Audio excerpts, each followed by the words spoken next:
লাগাইয়া লাব্বাইক লাব্বাইক বলে আওয়াজ দিব।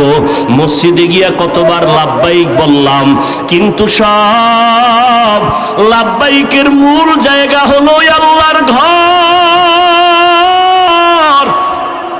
ওই জায়গায় গিয়া বাইতুল্লাহর গিলাফটা ধরে যদি লাব্বাইক বলতে পারো, মদিনার নবী বলেন বাচ্চা মায়ের গর্ভ থেকে যেমন বেগুনা বের হইয়া যায় নিষ্পাপ, বাইতুল্লাহ থেকে যারা লাব্বাইক বলিয়া চোখের পানি নিয়ে বের হয় ওদের আমল নামায় কোনো গুনাহ থাকে না, আল্লাহ ওদের নিষ্পাপ বানাইয়া দেয়।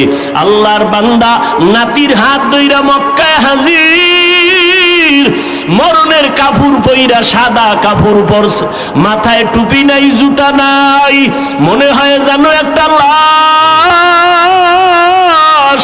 জিন্দা লাশ হইয়া বাইতুল্লাহর চারপাশে দৌড়ায়। কে ধনী, কে গরিব, কে আলেম,